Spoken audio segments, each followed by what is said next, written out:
Hello, my dear Sagittarius friends. I hope you're all doing really, really well. I'm absolutely delighted to welcome you to this brand new intuitive guidance channel.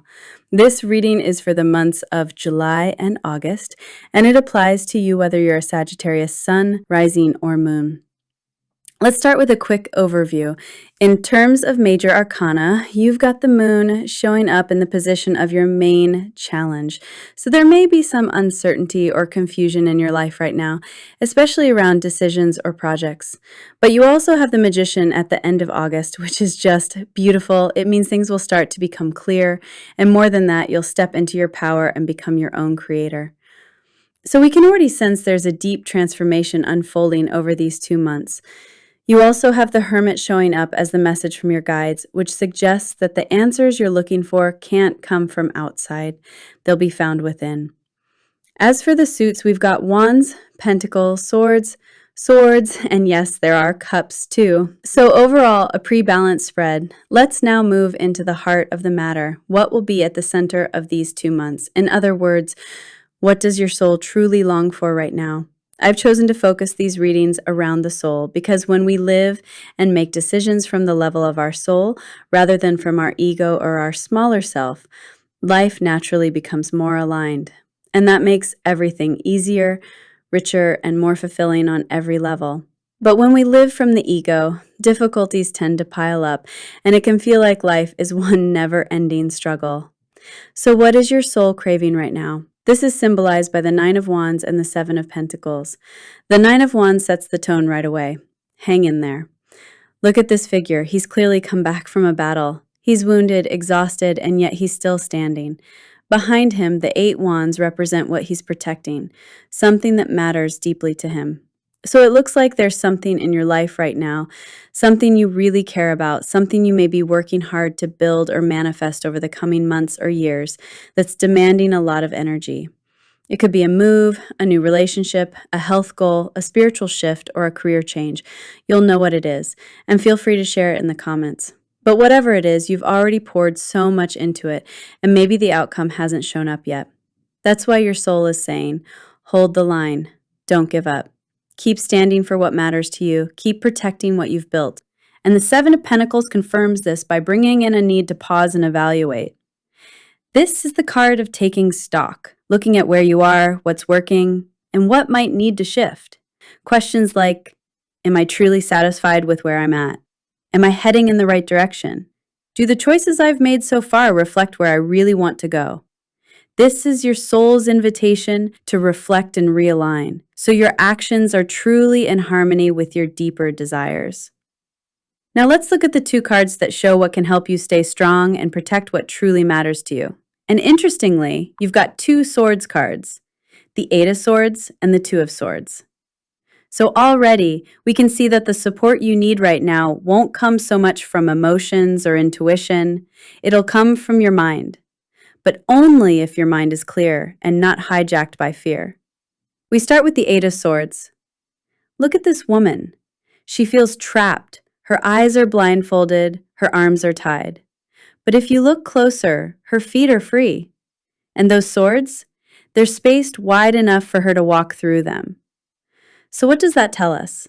That you might feel stuck, like you don't have options, like you're obligated to stay in a certain situation. But it's not true. It's a mental trap, not a real one. Your soul is telling you here, you have more freedom than you think. You're not as boxed in as it seems. And the 2 of Swords is an invitation to pause and make a real decision. Not an impulsive one, not an emotional reaction, but a grounded, thoughtful choice. For example, if you're thinking about moving, now is a great time to evaluate that seriously. Ask yourself things like, what's the climate like year-round in the new place? Is it in line with what I need? What's the cost of living? Does it match my budget? Will I have access to the things that matter most to me? And of course, those questions apply to any area of your life, not just your location. Your soul is asking you to stay the course and use your mind to bring clarity to the choices or directions ahead. Once you do, you'll know exactly what to do. Now let's look at your main challenge over the next 2 months, which is represented by 2 very telling cards, the Moon and the Knight of Cups. Just looking at the images, you can already sense a kind of confusion, maybe even an emotional fog. Something isn't quite clear. The moon speaks to everything that's hidden, everything that plays out beneath the surface, in the subconscious, in deep-rooted fears. It also brings up illusions. You might believe something is true, but in reality, it could be a projection, or a fear distorting your perception, or even an idealized vision of something that doesn't actually exist. So in early July and possibly well into August, it's likely you won't have all the pieces you need to see a situation clearly. Whether it's a decision, relationship, or project, be careful not to make choices based on uncertain or fuzzy foundations. And this is confirmed by the Knight of Cups, shown here from the beautiful Celtic tarot. By the way, I'll include the names and links for both decks in the video description. Look at this knight. He's completely underwater, immersed in emotion, which makes sense since we're in the suit of cups. And because this shows up as your main challenge, it suggests your emotions may be especially intense right now, possibly overwhelming or disorienting. You might be feeling waves of nostalgia, longing, or even fear, and all of that can cloud your judgment.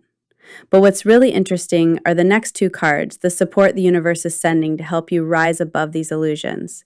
You've got the Nine of Swords and the Ten of Cups. Now, usually the Nine of Swords is the card of anxiety, those thoughts that loop endlessly, robbing you of sleep. It's mental unrest, worry, overthinking.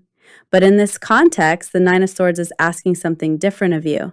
It's calling you to rise above your fears and replace them with unwavering trust in life. Now, I know that's easier said than done, which is why you also have the Ten of Cups, a card of emotional fulfillment, inner peace, harmony with loved ones, and with life itself. So your guides are telling you, stop focusing on what you don't want. Instead, shift toward what you do want. Visualize it. Get specific. Picture yourself in a year or two.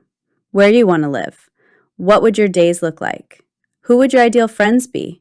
Maybe they're the kind of people who love you unconditionally, who support you, who cheer you on to become the best version of yourself. You could even make a vision board. That's a great way to help your mind focus on your desires instead of your fears. It also plants powerful, positive images into your subconscious. And the great news is, you're going to get there. Because at the end of August, you have the Magician, the ultimate card of manifestation, turning dreams into reality, even the wildest ones.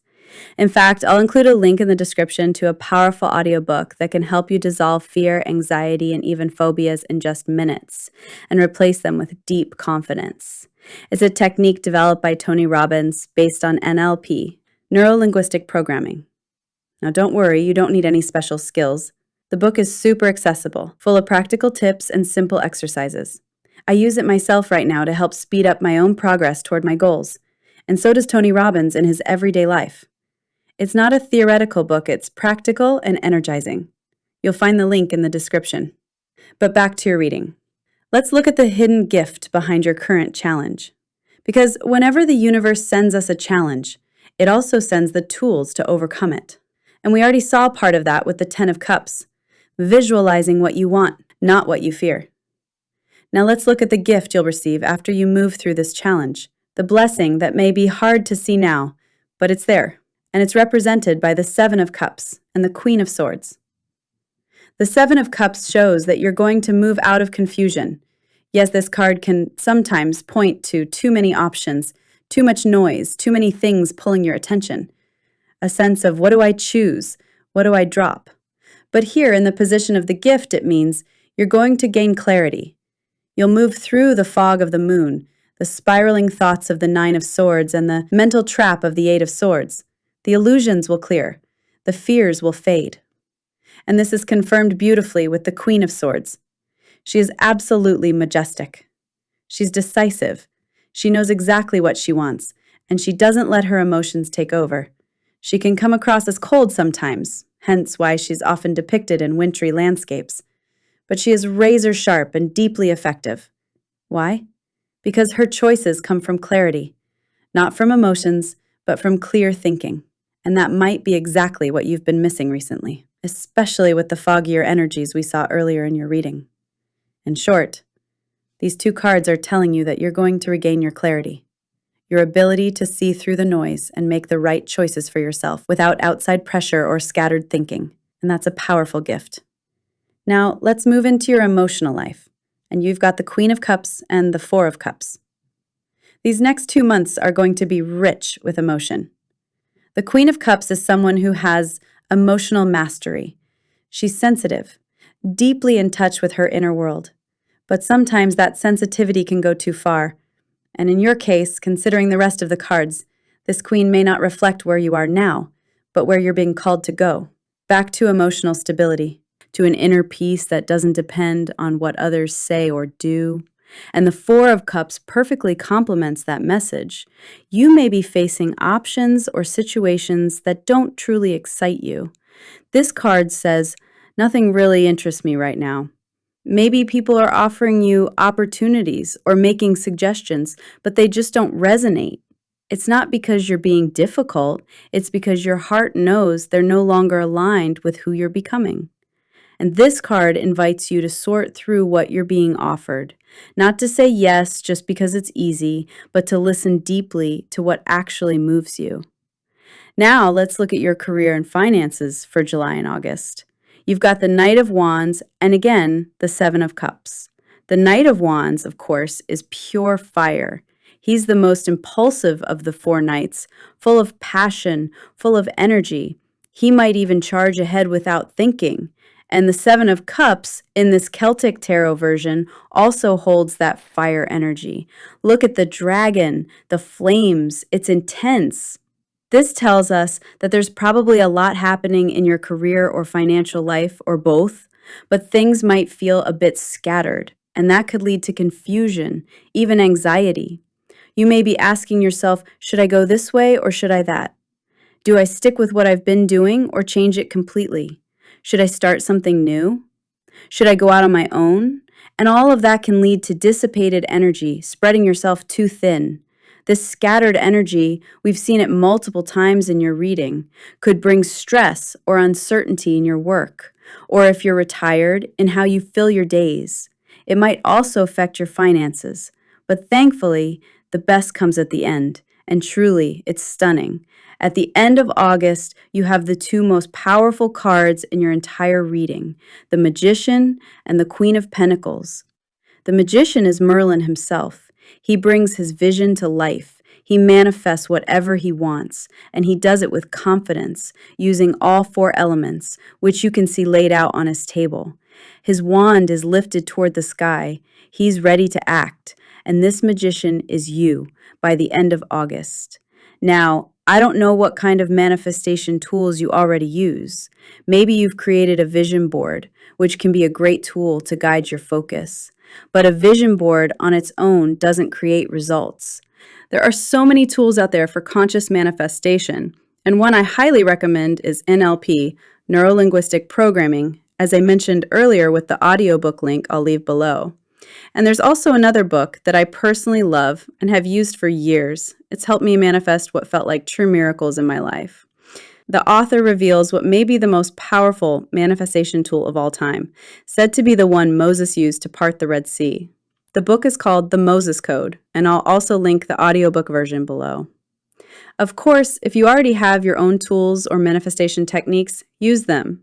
This is probably the best time of the year for you to see beautiful results. And feel free to share your favorite methods in the comments. Not only would I love to read them, but you could inspire someone else in the process. And look what comes right after the Magician, the Queen of Pentacles. She's the embodiment of abundance, financial mastery, groundedness, and self-worth. She's about money, yes, but much more than that. Pentacles represent everything you value, your lifestyle, your home, your schedule, even your relationships. And with the Queen of Pentacles paired with the Magician, it's clear that by the end of August, you'll have grown in such a powerful way. You'll be ready to start manifesting something truly beautiful. But for all this to happen, remember what sits at the core of your reading, the Nine of Wands. Hold on, don't give up, stay the course. And before we close with the message from the Intuition Oracle, here's the precious piece of guidance your spiritual guides have for you to navigate these next 2 months. You've pulled a beautiful card here. It's the Hermit. And what your guides are saying is this: don't make your decisions based on others. This time, the answers you need won't come from those around you, even your loved ones. It's between you and yourself. You already know what you need to do. So if you can, carve out some space to pull back for a little while. That might look like meditative walks in nature, stillness, or time set aside for journaling or quiet reflection. Whatever helps you reconnect to what truly matters to you. The answers are within. And now we'll wrap up with the message from the Intuition Oracle from the Permission series. Welcome. Everything truly makes sense. Understanding and accepting what is gives you the chance to transform into the best version of yourself. Let that version emerge. My dear Sagittarians, this message is so in tune with everything that came through in your reading. You're on your way to real change, to the best version of yourself. It's beautiful. You've got 2 powerful months ahead. Don't give up.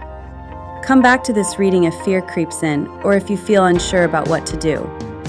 And don't forget to check the links in the description. They can really help support you during this time. I'm sending you all my love. Take gentle care of yourself, and I'll see you again on August 28th for your next guidance.